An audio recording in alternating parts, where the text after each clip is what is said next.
Welcome to the Homeschool Mom Podcast, where biblical truth informs our everyday lives as homeschool moms. I'm your host, Janelle Knutson, a Christian, a wife, and a homeschooling mom to 7 children. You can find the show notes for each episode of the Homeschool Mom Podcast over at janelleknutson.com/podcast. In this episode, I'm going to be talking about how to train our kids to work more independently when it comes to homeschooling. And this podcast episode actually came about because one of you reached out to me and just shared your frustration and your concern that even though you were using curriculum that was supposed to allow your child to work more independently, your child still needed you to sit next to them the entire school day.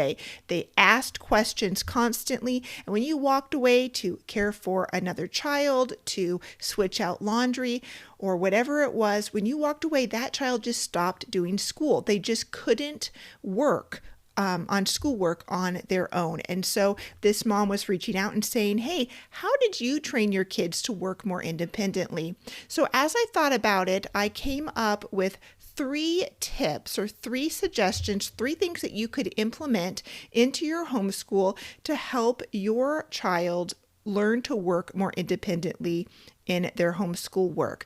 But before we jump into those 3 tips, there are 3 things that I want you to remember. First thing that I want you to remember is that this is a skill that your child needs to develop. So it's going to require some guidance and training from you. And I think this is one of the things that this mom was wondering about and struggling with was what kind of guidance and training do I need to give my child to help them to be able to be a little bit more independent with their homeschool work. So we'll talk about that and when I share my 3 tips, but we do want to remember that this is a skill that they need to develop. And so we are going to have to provide some guidance and training. Think back to whenever you learned a new skill. It took time and you wanted somebody that was going to give you step-by-step instructions and really show you little by little, step by step, how to learn this new skill. We want to do the same for our kids. The second thing that I want you to remember is that this is going to take time. So this is not going to happen in one day. Your child is not going to just catch on. You're not going to implement these 3 tips that I'm going to tell you in a moment, and then bam, your child's going to be able to work all by themselves on their homeschool work without your presence. This is something that is going to take time. And some kids, especially older kids, might catch on in just a few weeks. But other children, especially younger kids, might need months or even years to grow and develop this skill. So keep that in mind. It's going to take time.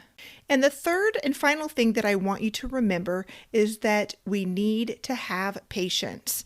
We need to have patience with our kids. Like I said, this is a new skill that they are developing. And so if we lack patience, if we are showing frustration with them, then all that's going to do is discourage our child, frustrate our child, and it's going to slow down this process of learning this new skill. So we want to realize that this is a skill that we're going to have to put some time into in helping develop in our kids, that it is going to take time and that we need to have patience. So those are the 3 things that I want you to remember. Now let's jump into those 3 tips for training our kids to work more independently in our homeschool. So tip number 1 is to clearly articulate realistic expectations. And the key here is that we need to clearly articulate those expectations and that they need to be realistic expectations. Our kids can't work independently if they don't know what is expected of them and what they're supposed to do. So we need to make sure at the beginning of each school year, or if you're in the middle of the school year and you're just starting to implement this, sit down with your kids and clearly articulate those realistic expectations. So what does this look like? Well, perhaps you have an expectation that your kids start school by a certain time of the day.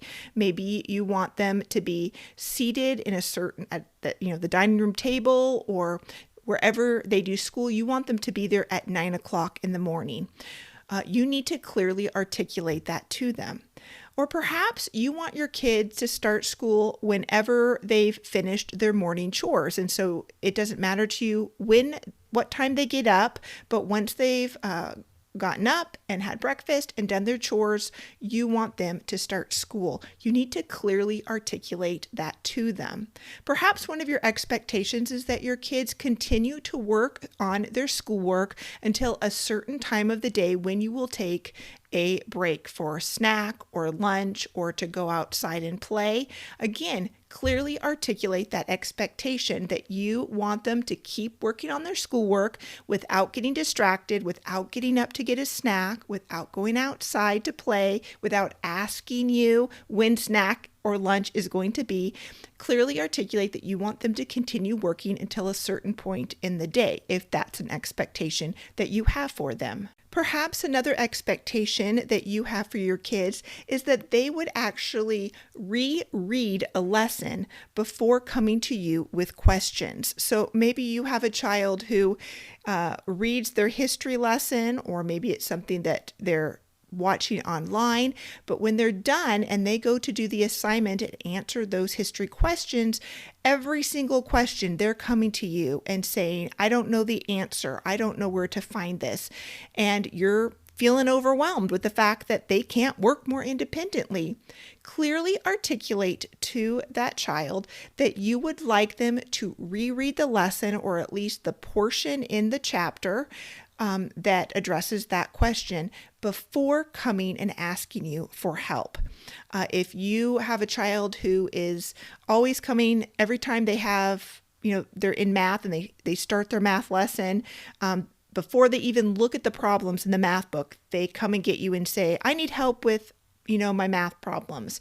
If you actually want them to reread the lesson, look back over the lesson, or try the problems themselves, maybe you want an older child to try to do some of the math problems themselves. And then if they can't figure it out, you want them to look in the answer key by themselves and see if they can figure out through the solution what steps they were missing.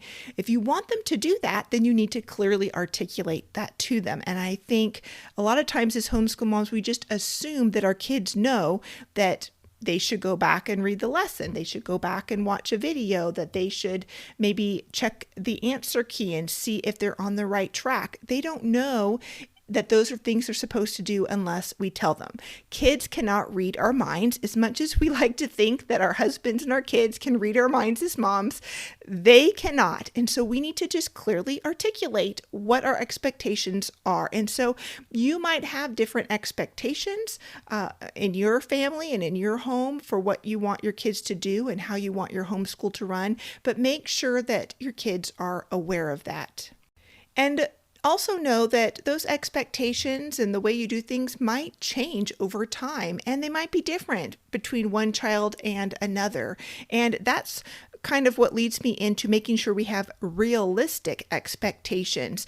You might have an expectation of your older child who's maybe in middle school or high school that is not a realistic expectation for a younger child. So let's take the example that we just used of asking a child that before they come to you with questions that they reread the lesson and see if they can find the information themselves. Well, that is probably an appropriate, realistic expectation for somebody that's older and can read well, like in junior high or high school.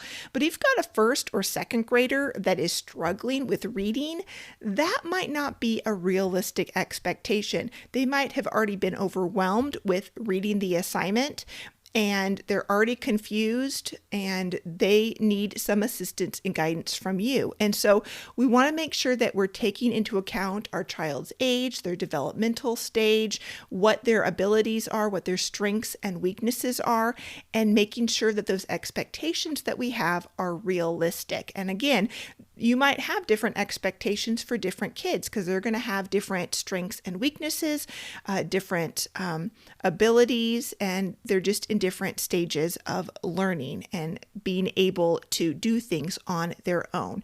So my first tip is to clearly articulate realistic expectations. The next tip that I have for you in helping train our kids to be able to work a little bit more independently is having or implementing age-appropriate systems and routines. So tip number 2 is to implement age-appropriate systems and routines. And the key here is age-appropriate. We need to make sure that the systems and routines that we're expecting our child to follow are age-appropriate and that they can actually have success in doing them. And so how this is going to help is when we have systems in place for our kids, such as maybe checklists for them to follow and work through, then they know what they're supposed to do at any given moment and time. They can look at that checklist, they can see what's next on the list, they can check it off and see when they finished. And so that helps them to work more independently when they have different systems and routines that have just become normal to their day. So a routine that you might have in your home to help your child work more independently is to have a maybe time frame in the day where your child knows this is the time when I can go and ask mom all the questions that I have. But before then, that's when mom is working with maybe a younger sibling, or maybe that's when mom is working from home and she's not able to help me.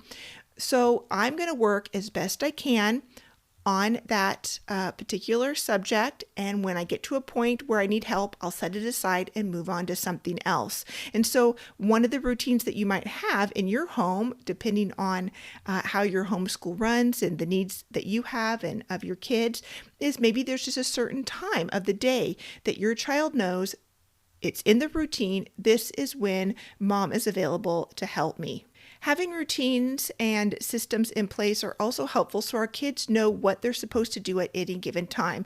A lot of the times our kids aren't able to work independently because they don't actually know what they're supposed to do. They don't know if they're supposed to do math before science, or if we even care what order that their schoolwork needs to be done in.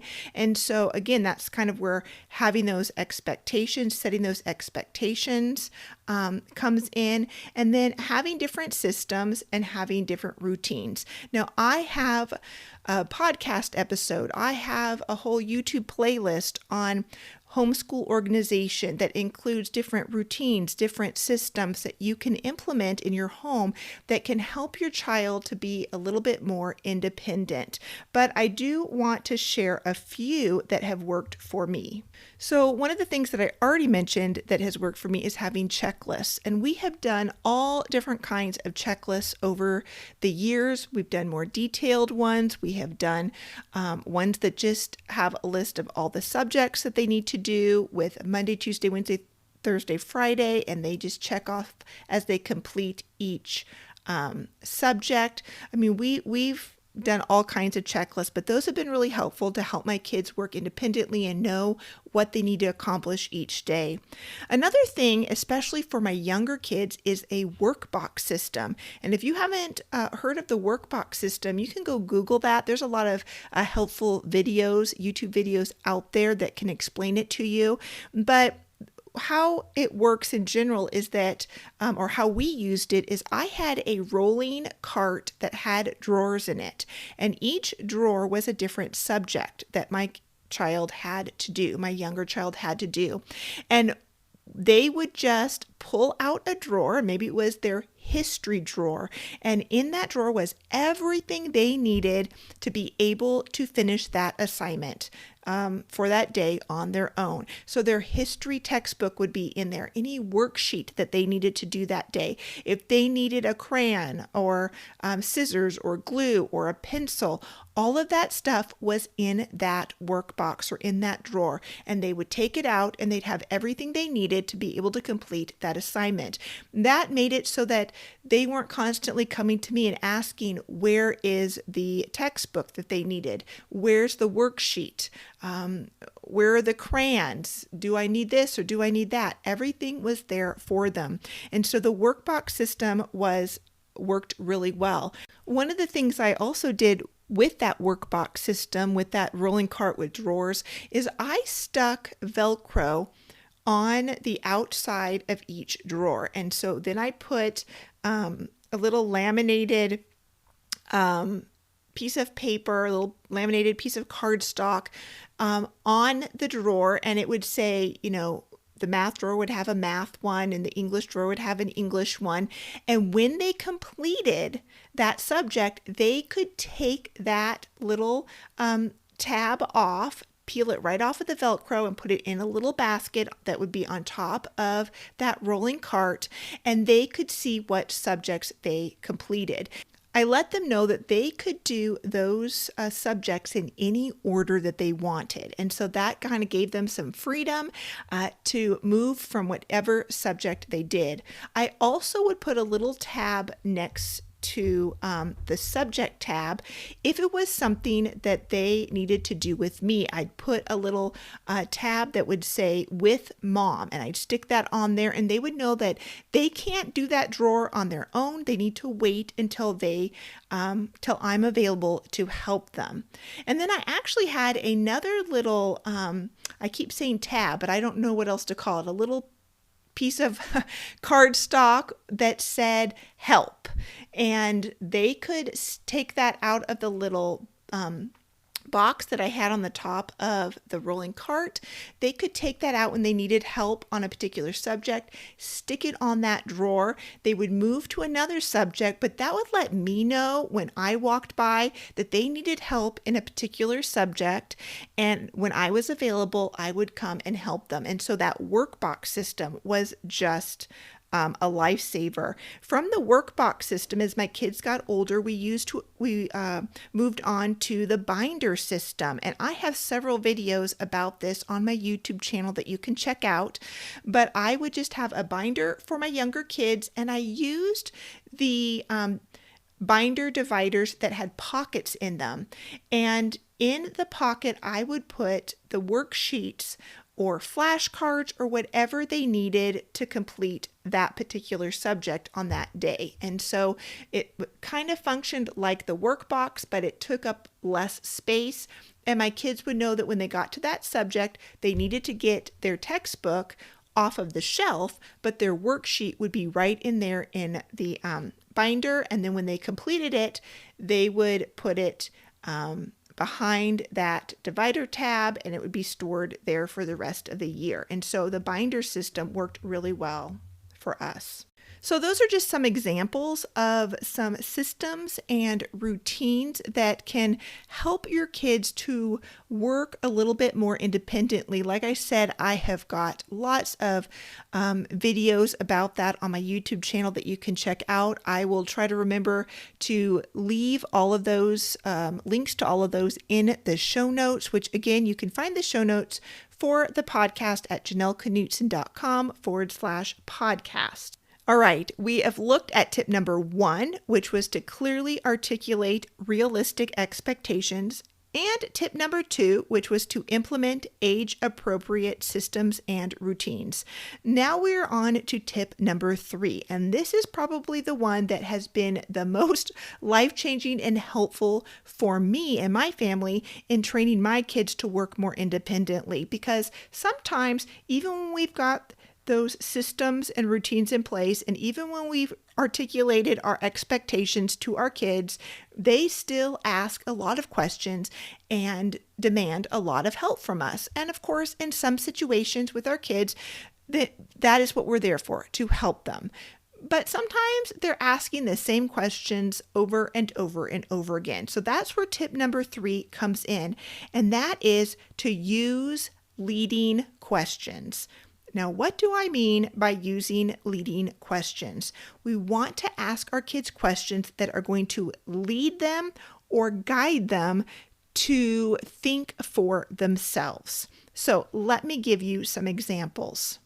Say you have a child that is learning about the calendar, and you're wanting them to practice writing the date on all of their worksheets. So for every subject, for maybe a few months or something, you're having them write the date on every single worksheet that they have, just as practice to reinforce the calendar and the month and, the year that we are in.